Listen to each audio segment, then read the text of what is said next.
good? Are we all right? Yeah, we crisp. Yeah, All right, all right. Looks like we're crisp. Um, yeah, always courteous.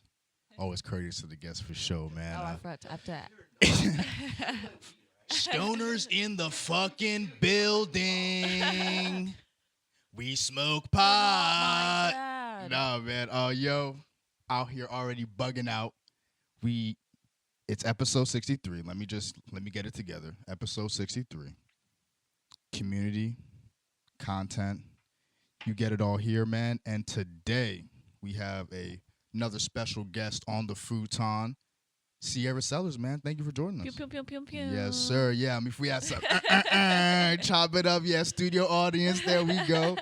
There we go. I think that today we're sponsored by Down Home Punch, Jack Daniels. Enough free promo for those motherfuckers, man. Because I mean, we be like free advertising drinks all the time, and like it's all good though. But yo, how are you, man? I'm good. Yeah. I'm good. Thanks for coming through. Yeah, thank you for having me. For sure, for sure.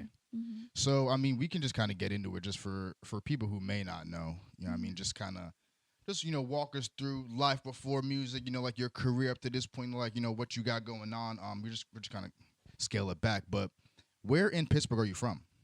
I'm actually, if you're from Pittsburgh, I'm not from Pittsburgh. Okay, I'm not from Pittsburgh either. I'm from Maryland. I'm from, like, the Pittsburgh, like, Western Pennsylvania. Okay. But I grew up kind of all over the place, but I spent most of my time in Sewickley. Sewickley, okay. So it's like 20 minutes away from like downtown. Sewickley, okay. Yeah.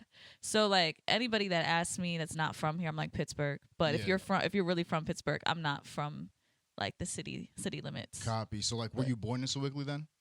I was. Okay. So my parents weren't together. And my mom's side of the family resides like in like Coriopolis, like the Seller side of me. But I actually spent some time like near Etna growing up, and then like North Shore. Gotcha. I lived in an apartment with my dad there for a while. And then my mom passed away when I was like 5. Sorry to hear that. It's all good. Every burden has a blessing. But yeah, my sister and I moved in with my dad full time in that apartment, like on the north, was then the north side, now the North Shore. And he wanted us to like stay at our school that we were at. Have some stability. Yeah, so we moved out to Sewickley. Okay. And closer to my mom's side of the family. Got you. So we could stay in touch with them and stuff. How was it just because like I'm also a child of divorce as well, so like how was it just like kind of like growing up and like kind of bouncing around a little bit and just like trying to like navigate that? Honestly, I'm super blessed. Like my parents were never married or anything like that, and they split when I was a kid, like a baby. And I never knew them to fight around me, or like I didn't. It was really easy. Yeah, so like they really kept it like away from you. I think either that or I was too young to. Maybe, yeah, I mean, maybe for real. Yeah. But no, it was like why I said every burden has a blessing with my mom passing. Obviously, I don't wish that my mom passed away, but I was really fortunate to be able to get to know my family, I think. Okay. And be closer to them than I would have normally. Most kids visit their grandparents time to time, not spend every weekend with them. Because my dad was a bartender and he worked late on the weekends. So every weekend, my sister and I were with a different family member. And I think that's honestly how my eclectic taste in music was born too. Okay. Like just being exposed to different sounds and genres and stuff like that, because as a kid you don't have control over the remote. Nothing. Stereo. Yep. Nothing. You're watching this. You gotta ask here. to get a drink from the fridge. Absolutely. You gotta Yep. So I don't know. I was blessed, very blessed in that way. My sister and I consistently say, like, for as much like trauma and like tragedy that we experienced as children, like we had an amazing childhood. Yeah. Right. Super blessed. Yeah. So just like at that age, what type of music did you find yourself gravitating towards early? Jill Scott. Damn, Jill early. Scott. That's crazy. So you had soul from the jump. Yeah. That's crazy. I mean, it was cool because my aunt and my uncle, they were around my age, maybe a few years older whenever my mom passed away, because my mom was only 33. Wow. So spending time with them on the weekends, which is still, it's like crazy to me that they stepped up at my age to take care of 2 kids on the weekends and stuff like that. And like we would go on vacation. It's just wild financially. I'm like, how do y'all afford that? Because I'm balling on a budget. Yeah, but, real shit. Yeah, they would play. I remember like the CD cases with just like an index of CDs. Yep. And the little like portfolios, yes, like the sleeves. Yeah, I remember that. Yeah, that's a fact. So on that rotation was always Jill Scott, Chaos. Okay. Mariah Carey, Keisha Cole. Yeah. Those are the ones I really. Alicia Keys. That's that clean the house vibes. Yeah. Yep. Go ahead and dust. But then if I was off. in my uncle's car, it'd be Cuss Rap. Okay. But he also loved those things too. Yeah. But yeah, that's where my love for neo soul definitely came from my Aunt Gigi and Uncle E. I feel you, because like I didn't really gravitate towards neo soul just as a kid. Like I primarily was just like, hip hop, rap. That's kind of like what drew me. But I couldn't. If I had taken to neo soul, maybe they would have eased into me, like, let me listen to music by myself. As soon as I got my first iPod, man, I'm fucking downloading Eminem, like Lil Wayne and shit. But I was kind of slick because I had to turn like the explicit shit off. So if they ever did get a hold of my iPod, they'd be like, yo, there's no cussing in it. So but that's really powerful. Because at that age, right? Like you listen to Jill Scott and all these soulful, type of artists at such a young age. Like, did you notice that was different from what the music maybe like some of your peers were listening to, or like did you ever for sure. So like I have a really like vivid memory of being in high school, and I was maybe like a freshman or sophomore, and this is when like a little after like Mac Miller blew up. But I still I knew the name, but I didn't know him. Sure. But everybody was talking about, The Way, that song with him and Ariana. Yeah, right. And I was like, oh, this is dope, and she has like a crazy voice. But I didn't realize that he was like popping. Like I had no idea until that song, and everybody was like going crazy over it because I was listening to Lauryn Hill. I was listening to The Far Side. So you were just not even tapped into that whole realm. I had no idea like that. Those years of my life, middle school to like high school, I had no idea what the hits were because I was discovering 90s R&B, hip hop, soul music, Erykah Badu, D'Angelo. That's what I was listening to. You think that maybe kept you out of touch or more in touch with music? That you weren't going to what everyone was gravitating towards, that you were discovering some of the classic shit, you know what I mean, that even built some of the hits today. I think that music's my foundation along with gospel music. I think that I don't know if it kept me more in touch or less in touch, but I will say throughout my journey in creating my own music, I consistently am told the type of music I should be making. And yet I always gravitate to neo soul. What type of music is that? Whatever's popular at the time. No, for real. Because to be perfectly honest with you, I think that people look at me and this is just, I'm being real. I'm being 100% real. Please. I don't want to come across please. I think this is just what I know. Yeah, right. People look at me, they see a pretty racially ambiguous girl, and they want to, in college, oh, you should sing like Janae. Right. Or put you now in the box you should be making music and it's because neo soul hasn't been popular music since maybe the 90s, but even then when it was in its golden era, it had its own so it's following. They see me, and on top of that, I am talented, and on top of that, I work extremely hard, and I'm intelligent. So they're like, oh, you should be doing this because this will get you there quicker. But yeah, my heart always goes back to neo soul.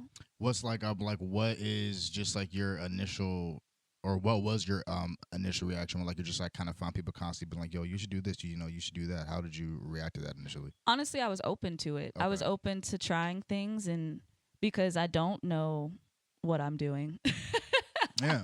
Real talk, I don't. So hey, like, listen, you're one of the people who are real enough to admit that shit. yeah, you feel me? Like, and it was always coming from a great place and like wanting to Okay. help me and things like that. So I was always open to it. It wasn't until honestly this year where I'm like, why am I not just doing what I do and being great at that? Like putting in the time, the work, the energy to be great, just being me. Yeah, right. Instead of trying to appease others or trying to be something I think people want me to be.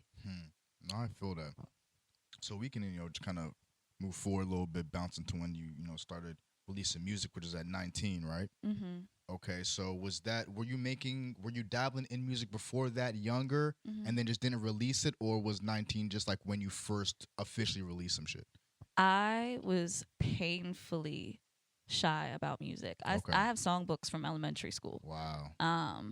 And I actually, like, for my senior project in high school, I made a CD. I made all the music and stuff like that, mixed it, From your elementary book? No. Okay. Like, I continue to write songs. Okay.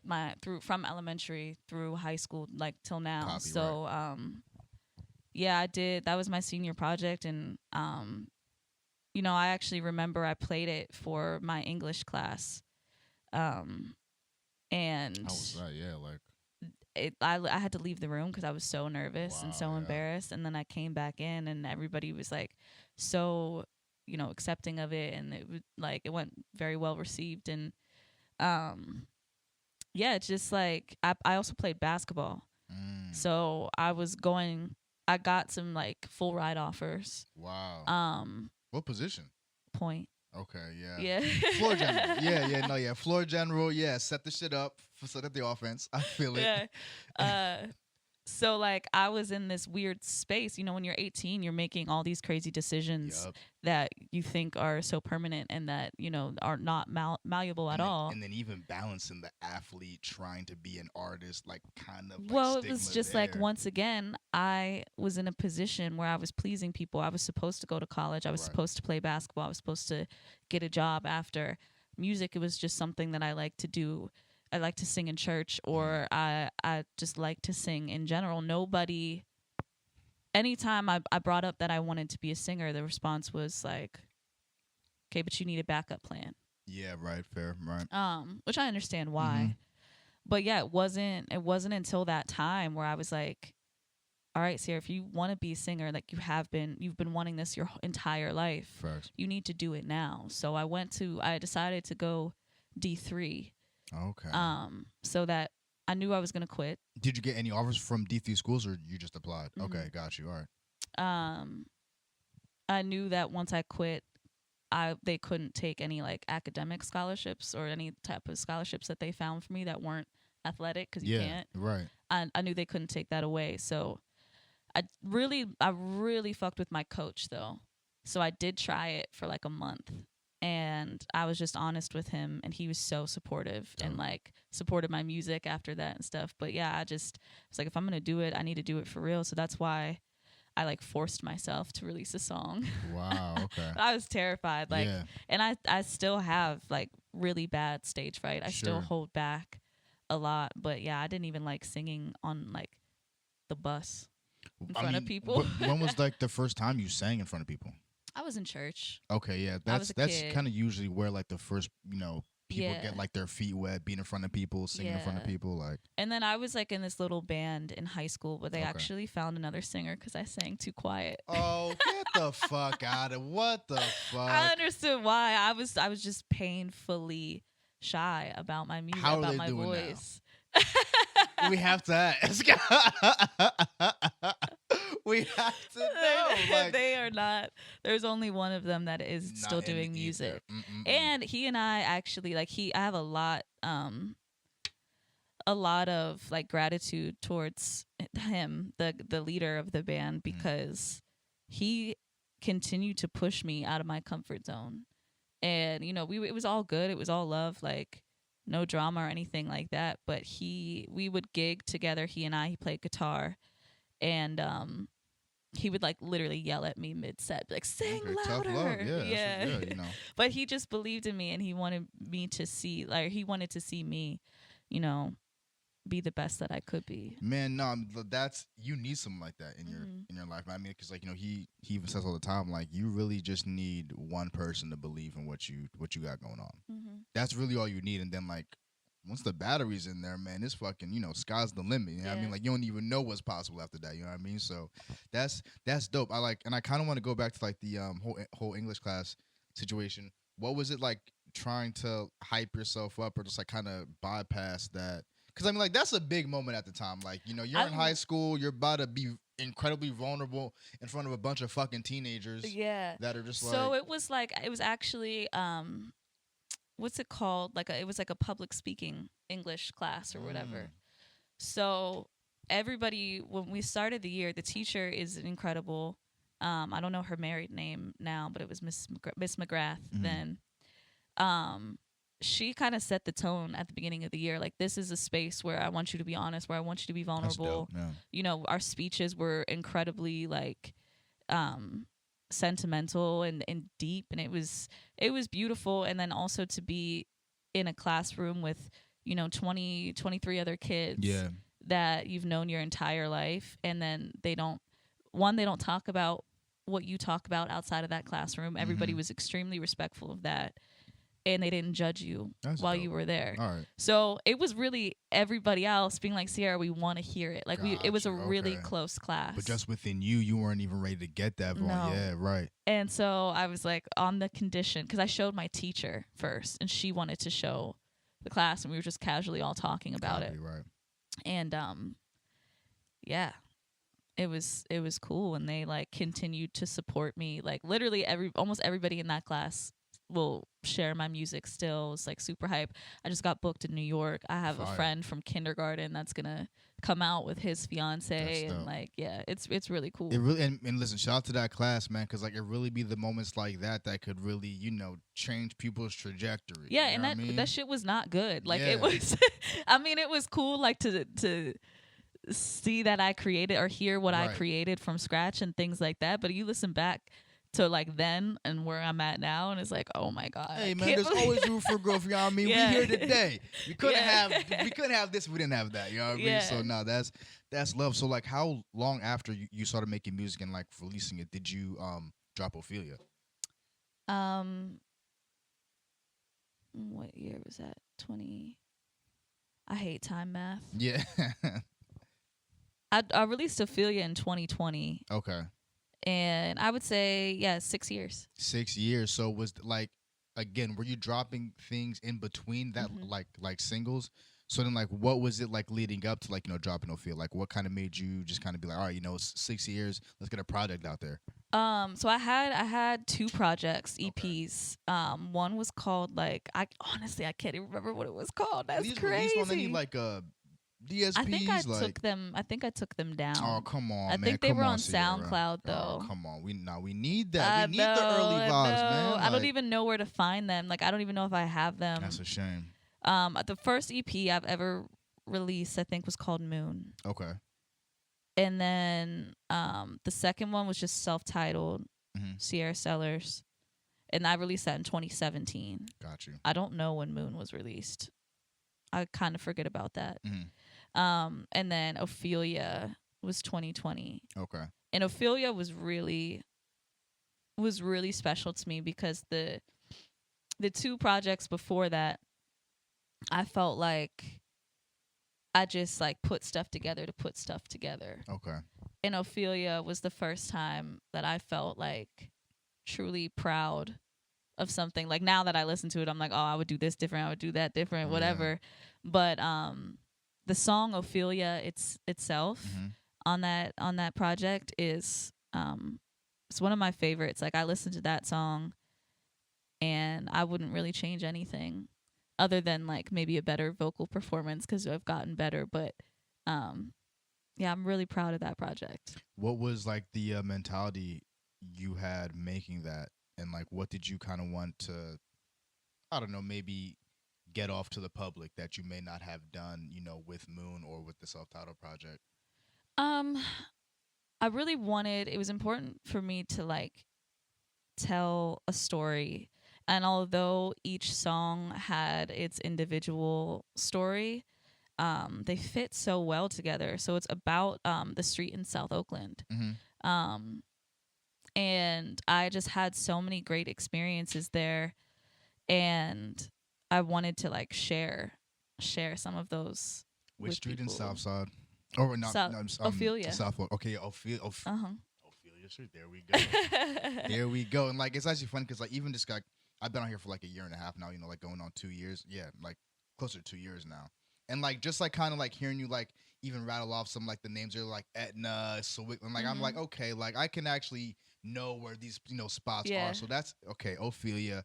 Got you. I'm off. Continue. Yeah, go ahead. Oh no, it's all good. Like it was just to take you through a night there, because there was like one of my fondest memories was on that street, and my friends and I were there, you know, just drinking, hanging out, and we're walking like in the middle of the street, and all of a sudden we hear like music. We hear like these drums, and we like just follow them, and it's some of our friends who went to Point Park who are from Brazil. And they were, you know, singing and like playing music, and we just started literally dancing in the street with like random people. Oh shit! And it was just like one of those moments that I like stopped and I looked around and I was like, wow, I'm so blessed. Like this is such a beautiful life experience that not many people have. Of course, everybody has their own, but like, how many people can say they danced in the middle of the street? Like at Ophelia, some Brazilians in South Africa, I mean, like that's how life go. Like I had a similar like when I visited San Francisco. I was on shrooms, so I don't know if that had anything to do with it, but it was a great night. So I mean, like you talk about being inspired by Keyshia Cole and like that whole era of sound. Watch the music video for Smooth, right? And like it's funny that you even say that because that's exactly the vibes I got. It was just very Keyshia Cole, like Mary vibes, like just like walking through the street. It's like walking through the street. You know what I mean? So like I love this. So like, and that's like the current like the like the highest viewed thing on your YouTube channel currently right now, right? I don't know if you still keep up with the YouTube or. Honestly, I don't. I need to, but I don't know. I think not. Like that's at like 10K views right now. Yeah. Oh my God. Yeah. Yeah. Okay, maybe I should. Yeah, nah. Let's clap it up for that, bro. Nah. You know? Wow. I had no idea. Nah. So I mean, like how, like just like kind of walk us through like how that video came together. Kind of a 2-part question. So how did it come together, and then just even realizing that now, like what do you think people resonated with in that video that like it's garnering the views now? Like the video, so the song itself was made for my little cousin Selah, who's the little girl in the video. And it was made for her, and then also with my sister in mind, which is like how the line "I put this on my sister" came, because my sister and I are like crazy close. And like she's is she older or younger? She's older. Okay.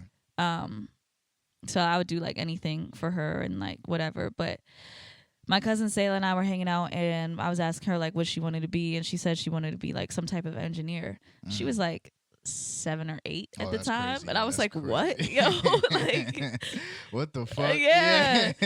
And she's just always carried herself in like such a crazy way for a young girl. Right. Like she's just always been mad impressive. And at the time when I wrote that song, I was going through my own little thing about, in a relationship and stuff like that. And it's like how I should have been treated versus how I was treated. And I was like, man, I can't believe I'm letting this situation get me like caught up and like block me from my own blessings. Like, and so when I was writing it, I was like, I hope she never has to like encounter this, or if she does, she just can dismiss it without going through that experience and stuff like that. Right. So, just like it's a song about like loving and respecting yourself, and like the whole idea of I'm not playing the fool. No wonder he talks smooth. He wanna like be weary of those smooth talkers, whether it's like with men or women that are using you for like something physical or whatever, or if it's just in general, like don't let people take advantage of you. Like know your worth and stand in that. Yeah. I feel like you're ready to combat any smooth talkers at this point. Like your defenses are swift. You know what I mean? Yeah, I'm like Neo. Real shit. But and then the video, I just wanted to honestly, I wanted to like amplify women. I wanted to have women be just like represented, and I wanted women of all like colors, shapes, sizes, age. Like not everybody could come out. Yeah. But yeah, it was important for me to like to show that. So did you have like larger scale plans for the video? Yeah. But like you have to like kind of like, you know, scale it down to what you could. Yeah, I mean Jordan Armstrong, the director of that video, it was cool because I played him the song obviously, and I told him what I wanted, and he just like brought it to life with very little, with very That's very what we little. love, man. He's like, yeah. honestly to this day like he's one of the best. How'd you click up with him? He hit me up like when I was like a freshman or sophomore in college, or maybe even junior. I can't remember. It was so long ago. For like some photo shoots. He does photography also. So we would just like walk around the city, and he was just super cool dude. Okay. And we had done a music video together before, but Smooth, I love that video. Yeah. I mean, like that song, like again, my voice, I'm like, but it's good. It's still, the video is tight. Yeah. Yeah, and I just wanted to be in like I wanted to have that feel, like exactly how you said, like that Mary Shackles absolutely feel. Yep. Nah, like as soon as I saw you walk by the fence, it brought me right back. It brought me right back to 04, 05 MTV vibes. Like I'm right there with like, you know, Mary J. Like it just that's just like the essence I got from the video, you know what I mean? So like it's like very like, you know, clear that like you really are a student of that whole like Jill Scott sort of like you know, cloth. For sure. So like what do you think people resonated with in the video? I mean, again, you just found out. You know what I mean? I like, honestly even got that tractor. So like I have no idea. I literally have no clue. Yeah. I couldn't tell you. One thing that's crazy about that song too is that there was this like dance group. Now I can't remember which country, but like South Korea maybe. Okay. That like has a dance video to my song. Oh shit. So it's always that's wild. How it go, though. Yeah, it's wild to like think that, you know, even though I know the internet's real, like that's what I say, like, it's crazy to think that song has reached all the way people, over there. Like, has even like, you know, garnered that audience. Do you post on TikTok at all? I'm starting to. Okay, yeah. Yeah. I feel like, I mean, you may be surprised. Like, you know, one of those joints is you might have people in Antarctica fucking making, you know, like a joint to your, like, honestly, man, like, I mean, that shit blows up, man. Like, you just, like, go to the sound, see just different walks of life using your shit. They don't even know you from a can of paint. They're just like, I like the song and I like the sound, you know what I mean? So, like, you know, they're just, so, yeah, I mean, that whole internet reach, man, that shit is serious. It is. That shit is serious, man. So how was it working? Because, you know, friend of the show, got to shout my man out, Cam. How was it working with Cam Chambers on your song? Yeah. Cam is one of my favorite human beings. He and I have a very special relationship in that we fight like Medea and Joe, but like working together, it's so easy. It's just he's so easy to work with. He goes, the flow shows up, can just, you know. What would Joe get in spats about? I don't know, just stupid stuff. It's mostly just funny. It's just like we had a gig together in like, I forget when it was, August, and I asked him to play drums with me. And we were just bickering. Like we had a show earlier that day where he was playing drums for me, and then a gig at night and he was playing drums. And I drove him like to the next gig and stuff. It was just funny. Like it's just a funny day of just like, Sierra, shut up, Cam. If you don't shut up, I swear to God. Like just stuff like that. I feel that. But I love that. I don't have that relationship really with anybody else. Right, yeah. So I love that, like, we can annoy each other and still come together and make some dope shit. Yeah, it's so cool. It's so much fun. And I think he is like the most talented dude in the city. Cam is a very, very talented dude. And I mean, like, because we were speaking off camera about Burn, that's literally where I first saw Cam, because we were out, right? Yeah, bro, we were out because he hit 1 million streams. Oh, congrats. But it was his album release party. I'm sorry, yeah, my fault. It was his album release party. His album release party, right? So like we were all at Burn just chilling, and Cam was performing. Mm-hmm. The whole joint that we went out with, we're just vibing at the table, vibing. I mean, we even got up, like, we're dancing. Yeah, you know what I mean, just like causing the whole fucking scene. We ended up getting up with Cam after the show and, like, you know, chopping up with him, and, like, you know, he ended up, you know, coming on the pod. But like, he's a talent, bro. Like, again, his live set, bro. Listen, man, like, I've been to, like, not too many, but like I've been to, like, you know, like my fair share of performances in the city, live performances. You know, that one definitely caught by, like, my ears perked up. I'm like, yo, like, this whole room is jumping right now. Yeah, guys. Like, that he's shit was insane. a vibe. Nah, he's dope. So I mean, like, you know, walk us through, like, you know, making accidents. Like, you know, how did that song come about? So my friend was making an album, and it was actually for his album. It wasn't supposed to be my, like, a song that I put out. And I was listening to Girls, Girls, Girls by Jay-Z in my apartment. Classic. And I was like, you know what? Let me try this. And so, like, each part of the verse is, like, a different guy. So, met this gigolo down on Bigelow. I met this guy, like, back in college near, like, Bigelow and, like, Oakland and stuff like that. And I remember he got around, like, and he was trying to holler at me, and he, like, recited me a poem. Did you find out before he got around or after the fact? I knew what, like, you knew the vibe. You know, we were just chilling, like, we were just friends, like, it wasn't anything. And this man, like, recited a poem to me, and I was like, yo, how many people have you done this to? And he just started laughing. I mean, it was a beautiful poem. Right. He was a great writer. He is a great writer. That's what he was doing. But it was just, like, I was like, dude, like, come on. Like, share your poetry, because you're like, I wrote something dope. Like, don't try to finesse me. Don't try to finagle the bars on me, though. Like, you can't bamboozle me. Bro, that's what I'm saying. Like, yo, have a poetry book. Yeah. Huh? Nah. Damn, but, yeah, that's a tendency, y'all. That's a tendency. Got the poem.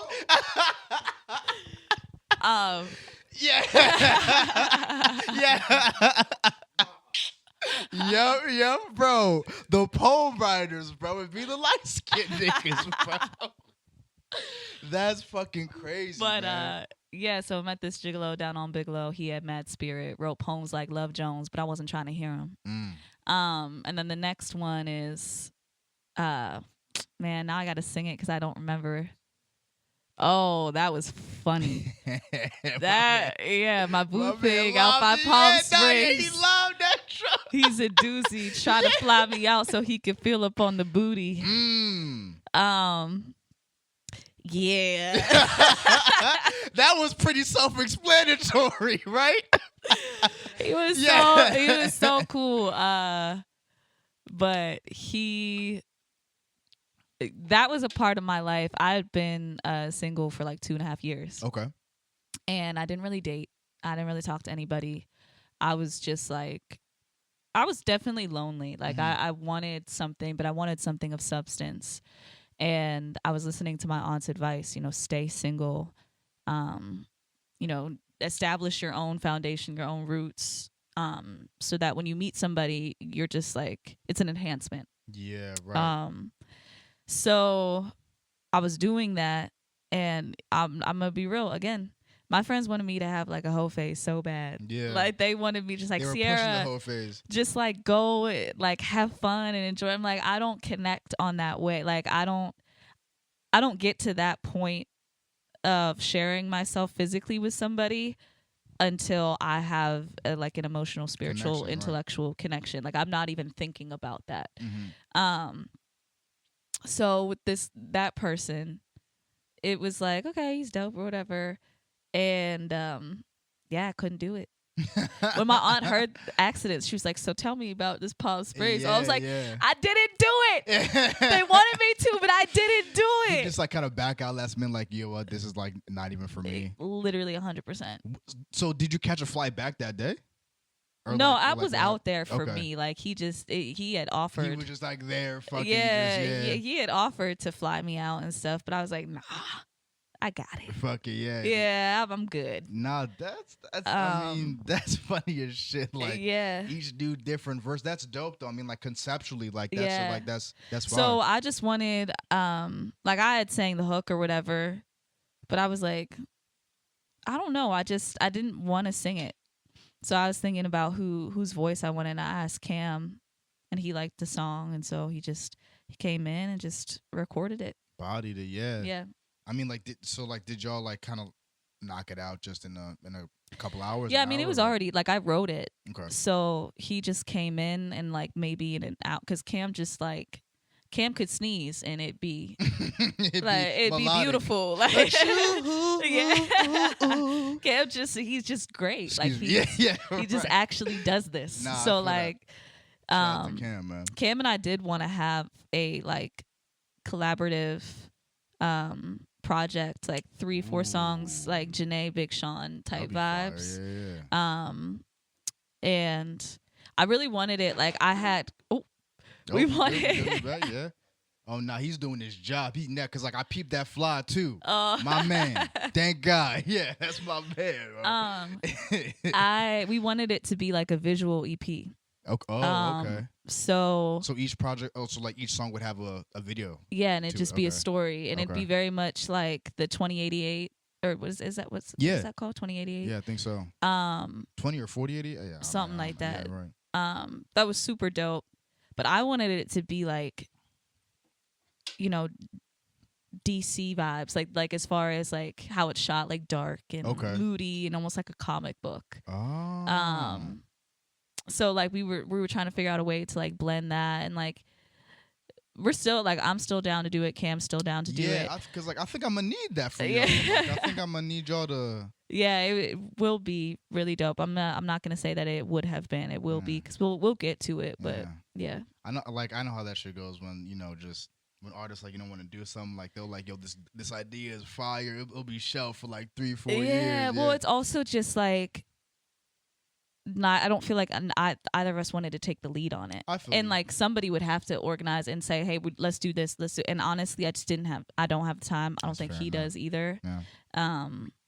Because we're both trying to execute our individual things. Right. And maybe if I was able to be like a full-time artist, I could do that. But I got a full-time job too. I feel you. Yeah. I mean, everyone here pretty much works 9 to 5. But like, I want to ask, like, how do you what is your view on artists and trying to pursue relationships? Like, do you feel like you can be with someone who is also in that creative entrepreneurial type of vibe, or do you feel like you need someone who's maybe working a regular job, or just like maybe a job outside of that to kind of like offset what your like kind of hectic schedule is as an artist? Or like, would you just want someone to be a part of that?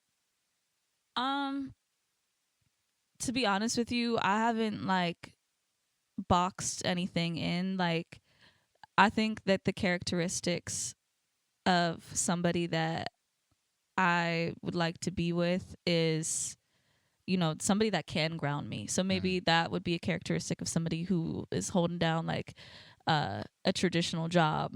Do you think that that's someone who's not an artist or just in that creative mindset would even be able to ground you like that? Because like, would they even have a sense of? I think it's more of like logic. So, somebody that I am the type of person that if there's a problem, I don't like to like gripe about it. Right. I like to present solutions. Right. So if I'm thinking, for example, of this huge music video and I'm like, but I don't have a budget for it.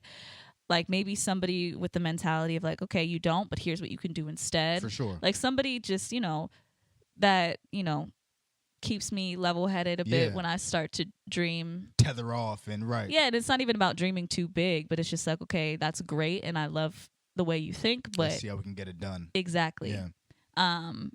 and I need like somebody that could understand like when I'm being creative and be respectful of that. Like, I'm working. Okay, well, you're just writing a song. No, I'm working. Yeah. When you're at work, I don't expect you to get up from your desk and, you know, go have lunch with me. Like that's so. Yeah, I don't know. I'm like currently with a pianist, which has been cool because, you know, he has a bunch of gigs and stuff like that.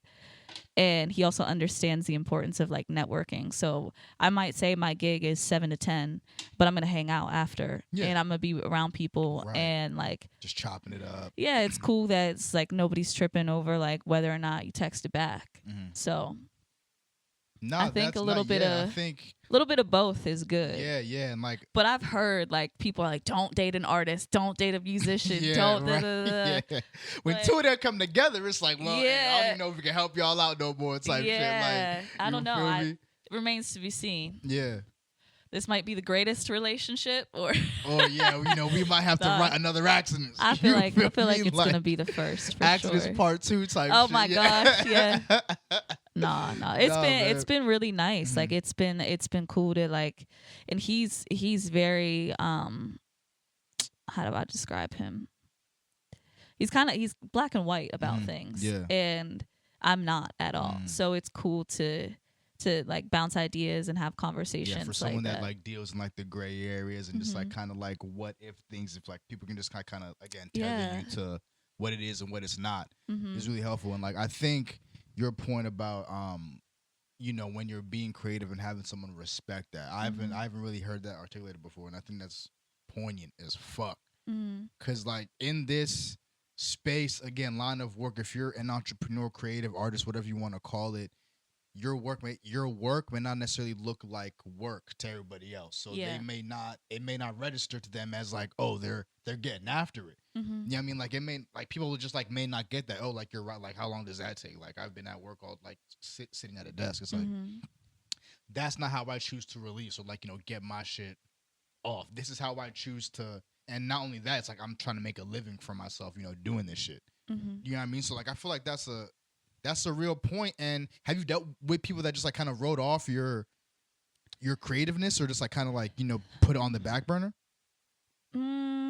Honestly, no. Okay.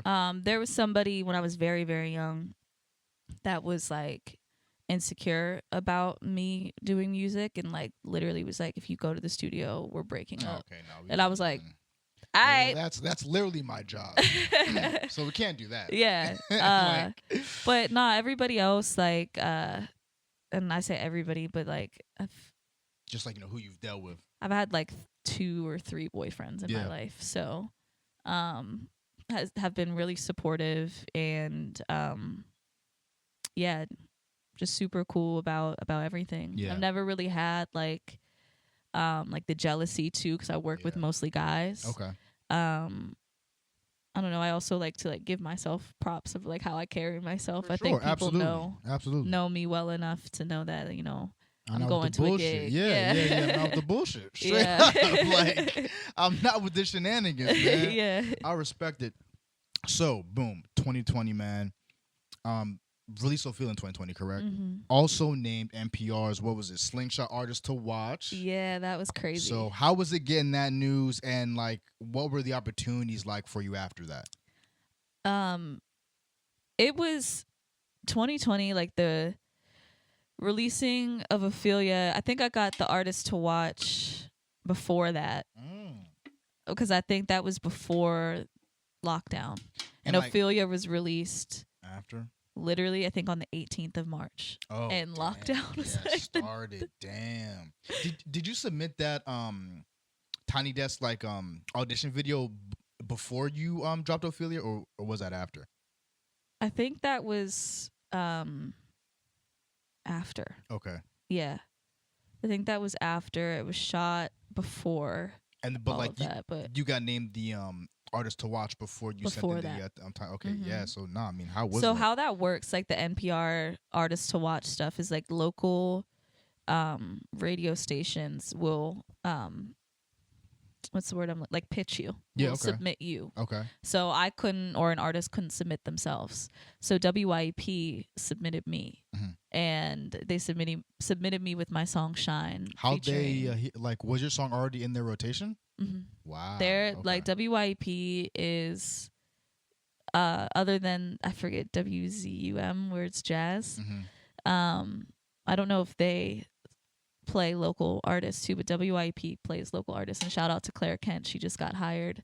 I saw that shit, bro. I'm like, yo, go ahead, Clara. Yeah, that shit great. Clara, and I will say this forever, Clara paved so many roads for female artists in this city, and like she deserves all the respect and all the flowers, because you know she created spaces, continues to create spaces, you know, showed me and so many other singers that did R&B and stuff like that, like you can have a full band and you can make it happen in these spaces where you traditionally just have like a DJ set, which there's nothing wrong with just a DJ set. For sure. But if you're interested in having a full band, like she showed me and so many other people, like you can do this. Wow. And you could rap and you can sing and you could create art. Like, so shout out to Claire Kent. She's a beast. Big shout out to Claire Kent, man. Again, another friend of the show, man. You know, she's doing her thing, and I think she has just a great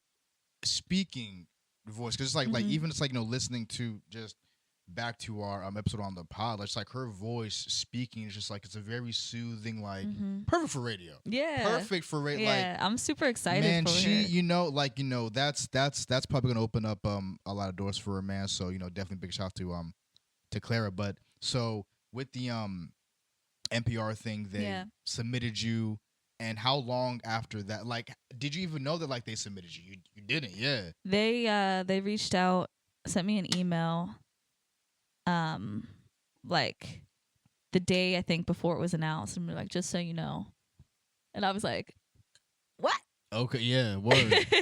And it was really cool. I was really excited. I actually had so much lined up, not from that, but that was definitely going to help. Just I've been doing like So Far Sounds shows and stuff like that in different cities, and I was starting to perform more in different cities, and I was gonna open up for this band Ghost Note, and it was like I just had big shows lined up, and then we went on lockdown. Fuck. And literally it was like everything was canceled. Yo, you had to be on the road. I'm like, okay, yeah. I had the shows so much momentum. Fuck, yeah. Like, wow. So man. I had a lot going and a lot set up, and it was just all just ripped away essentially, like. Yeah, and that was really difficult. I'm sure. I had a lot of conversations with my aunts. Like, I worked so hard to get where I'm at, and it's just like I'm stuck. I physically cannot do anything about it, and it makes me sick. And a lot of artists, you know, lockdown was a blessing for them, in that they were able to create more music and like had more time for that and things like that. I did not feel inspired during that time. I mean, it's that's not surprising. Yeah, that was just my experience with it. It was a blessing to me in that like I got to slow down for a minute. And I was even about to ask, like, what did you do to even just kind of cope and navigate? Just like, so like you didn't feel inspired to create. What did that manifest in? Like, were you just like kind of chilling, not doing much? Like what? And if so, like, how hard was that for you? Just to kind of like sit and like not create. It was honestly like a really dark place for me. Like it was. There was so many changes happening in my life personally prior to that. Like at the start of that year, there was so much going on, that was kind of putting me in that place. Right. So then to be like on lockdown and to whatever, but I really didn't let it defeat me. Like I started going out and performing again, like outside in like May. Okay. So I was gigging, and then like. Were these like shows that like you were throwing just personally? Or? No, it's really like, it was like restaurant gigs that were outside and stuff like that. Nice. Like 1700 Penn Ave in the Strip. Mm-hmm. They had partnered with Con Alma. Okay. Oh, okay. And, you know, Con Alma on Ellsworth had, you know, people playing and stuff like that. Not really vocalists. Right. So then you know, they were like, oh, we could have vocalists here and stuff. And I got that gig like once or twice a month. Wow. Okay. Which was huge, especially during that time. And then, you know, more things started happening. And like, I work in childcare. So my lockdown, we went back at the end of April, beginning of May. So I was in person with children before like other people kind of re-entered the world. Sure. So for me, I wasn't as fearful of COVID as I think other people were, because I'm like, yo, I go to work every day. Yeah. I'm in person with people, you know. I'm healthy. If I'm like listening to the information that they're giving, I shouldn't really have anything to fear as long as I'm careful. She said, yo, I'm still the fuck outside. Fuck that. I'm still mashing. Fuck that. Y'all taking a break. I don't know what that even means. Well, I saw an opportunity. Yeah. I was like, I'm in a different position. I also live alone. So like, it wasn't like I was bringing something home to anybody. The risk was low for you, not really. Exactly. Yeah, so I was like, let me get after it. And then I started to just hustle crazy. And I think at the end of 2020, I had 75 to 100 gigs. Wow. Yeah. You were really damn. Yeah, it was a lot. And because I just, you know, they wanted people to come out and perform. And was this all just like dolo, or like did you was your team still in the mix during that lockdown? It was honestly mostly guitar, a guitar player. But the band was there for a lot of it too. Shout out to the band. That's dope for them. Yeah, for real. That's damn 75 to 100. Like damn. Yeah. How'd you even find remember. I guess you had the time. I guess like that year because wasn't really much going on, but I still like a lot of gigs to get around. I just said yes to everything. I feel it. I just said yes to absolutely everything, and it's like still how I gig. Like next month, I have 12. Right. So like, that's a lot. Like for a vocalist, that's a lot. I mean, for someone who like has vocalized, like, you know, having stage fright, like how did like. And obviously, like, the reps of just, like, you know, getting in front of people definitely quell that. But how are you navigating that? Just, like, you know, even as you're growing as a performer, even, like, you know, prior to lockdown, like, you know, getting in front of people and... It's just, like, me cussing myself out, honestly. Like, bitch, you say you got a dream. Fucking go out there, you fucking push. Just go. Go. Like, yeah. That's literally... Yeah. That's what it is. And even, like, last night at Burn, there are, like, some notes that are intimidating to me to sing. And literally before I was about to sing them, I was like, you can hit these notes. Like, you do it all the time. Get out of your head. Like, you got this. I feel that. So, yeah, I just... My dreams aren't going to happen if I just, like, hope for the best. Nah, facts. So after that lockdown period happened, and you know you're coming off, you know, being the Slingshot Artist of the Year, man, 75 to 100 gigs. Like, was it hard to kind of get the momentum back, or were you just kind of coming off that year like, I'm still in form, like I'm ready to go? I was ready to go, but I don't feel like I got my momentum back of as far as like my position. Yeah, man. Until this year.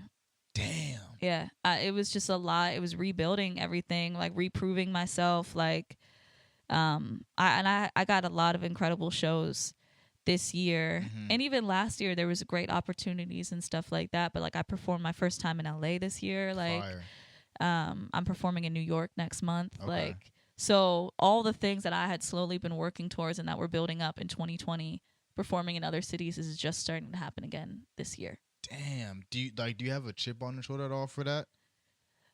No, but I would say that I was talking about it with my drummer, Alan, last night.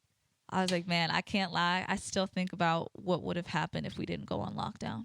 That probably would have been like a year for you, I bro. I was so locked in, and it took a while to get back to that place because, you know, the music industry has changed so much. Absolutely. Because of COVID, because of whatever, and like TikTok and things like that. So like now I feel like I'm back in a place where it's like, okay, it's go time again, and I know what I'm doing. Like, not that I know what I'm doing because I don't know what I'm doing, but I have a game plan. Yeah, absolutely. And that shit. If you can just, you know, follow a plan and, you know, just execute where you're supposed to execute, man, you know, like I feel like you're in a good a good spot. So like, do you plan on releasing another project in the near future, or like, are you just gonna keep hitting us with like with the singles? What's up? So you're gonna get 2 more singles. Okay. And then an EP. Okay, and what's the timeline for that for you? Man. Yeah. Let's get to the bullshit. Are we potting? What are we doing? Like, let's do it. So I just got the master back for my next single. Okay. The reason why I say man is because it was supposed to be released 2 weeks ago. So I fully intended for this EP to be out in December. Okay. But it might not be. The goal is still December, but we just have to like get after it. Yeah, facts. Yeah. Okay. No, sorry. Listen, I'm gonna be on the lookout. You know what I mean? I keep an eye out. You know what I mean? So I'll be looking for that. Yeah. What's crazy is like Honey, I wrote that song in end of 2018, early 2019. Wow, okay. So it's just kind of like it's hard releasing music. It's hard to like put stuff together. And then by the time you release it, like I'm not making music like that anymore. I feel you. So it's like weird to like hear myself in that space. Nah, facts. And like it just even like, bro, like kind of brings me back to like the way Star Wars was released, man. Like the old so like the older movies, like obviously they're later in the plot, but they had to be released first because that's just what they could do technology. Yeah, that's crazy. Wise. You know what I mean? Yeah. So it's like they have to come back. I just said have to say that, like, you know, like I love when artists just like kind of like, you know, make something, let's just say in like, you know, 2015, don't release it until like, you know, 2020, 2021, because like it's just like maybe there was something missing that you didn't have at the time that like you made that, be it like, you know, your vocal range, ability, like whatever. Whenever it's released, it's the right time it's supposed to be out. You know what I mean? So like we're hearing it at the right time for real. Yeah. I hope so. Hey, yeah. It's crazy because I remember like making that, and that was all made in like the vocals are from that time. Got you. And that was literally in the producer's room in his childhood home. Damn. Like it's insane. Were you ever in ID Labs at one point or not? Yeah, I've recorded there before. Okay, nice. Like how was that? Like I feel like a lot of like the acts that like we had on here like I've been to there at some point. I remember like being in there and just being like, "Oh my god, it's ID Labs! Like it's legendary." Facts. But to be honest with you, like I don't really record in there. It's like it's too clean. It's too clean. What you mean? Like it's just like it's pretty. Like it's nice. The scenery not too like. Well, it's that, and then like I can't like. I don't know. I like a dark room with like candles, and I feel more comfortable in a homey space. I also feel more comfortable. It's me being a diva, but I feel more comfortable with an engineer that I've known and I've built a relationship with. I don't think that's you being a diva at all. I feel like that's you just being a professional conscious art, like a conscious artist. Like I'm trying to get the best out of what I'm. If they stick you in there with someone like who you're just meeting, it's like, all right, like he's an engineer, sure, but he don't know like the intricacies and like the nuances that you may like. And well, there's like always like that initial thing too, but then like I can't be like vulnerable in a song and recording that with somebody I don't know. A huge part too, you know what I mean? For sure. So no, I definitely get that. Got a few more questions for you, you know what I mean? Because we don't want to take up too much of your time, but walk us through like headlining the Deutschtown Music Festival. That was dope. Yeah, I didn't know if I was gonna get another opportunity to do that because technically I headlined in 2021 or 2020 virtually. Which is not the same thing. Like they did the best for that time, and it was really cool, and it was still very grateful for that opportunity. So I wasn't technically supposed to close it out this past year. I was supposed to go on right before the headliner. Okay. And then they pulled out. Damn. But I was like, yeah. I was like, sure. Like, why not? Like, word up, son. So I was not mad. Yeah, I was like, blessings on your household. And that was crazy. I literally went there. I was like, nobody's going to stay. Like, what if people don't come out? and it was the most people I've sang in front of. Wow. And it was so much fun. And it's like one of those, again, those big moments where I'm like, okay, like I just headlined the main stage of the Deutschtown Music Festival, which, like, you know, some people are like, oh, it's just Deutschtown. Mm-hmm. Like, nah, that is the biggest music festival that's in Pittsburgh. And I just played that shit. Facts. Talk like, shit, yeah. Main stage, I just played that. Like that was a crazy, crazy opportunity for me, and gave me so much confidence and so much joy to just have fun with it and be there. And then also to hear people like sing along to your songs. Like, it wasn't everybody. Like, I'm not there yet, but like to hear a few people, you know, on Smooth, not playing the fool. Yeah. And like, that was really cool. Fire, yo. Yeah. So how was it? I mean, like, we're like 2.5 weeks removed now, like maybe 3 weeks removed from your join at Mr. Smalls. Oh yeah. Yeah. That was dope. Like, and like, was that the first time that you performed there since like what, like 4 or 5 years ago, 6 years ago? I performed there for the Millville Music Fest in 2021, but I think, and I was also there for like one song. Okay, so you were there like a few times in between. Okay. Yeah, just for like a song or two. I feel that. How'd the performance go though? Oh my God, it was so fun. Yeah, it was really, really a lot of fun. And just like, what was really cool about the night is that you had 4 women in a similar genre. Mm-hmm. But we were all so different. Facts.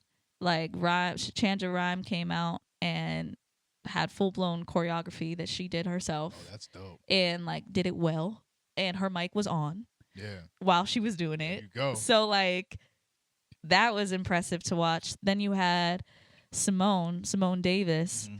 who has such a beautiful voice, and their set was so tight. Like, it was just together. And that's the type, you look at her set and you're like, I don't even know. It looks like they had rehearsed, or it sounded like they had rehearsed for like weeks. It's just a level of professionalism and dedication there. Yeah, that not everybody brings. Like, not even like the people that, you know, sell out tours and stuff like that are bringing. Let's like talk about it, man. Some local acts will test you, man. Yes. They'll test you.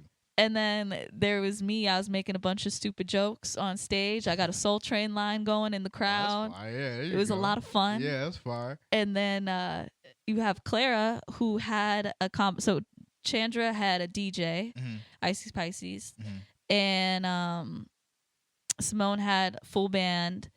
I had full band, and then Clara had a DJ and drummer, which was a unique setup. Copy.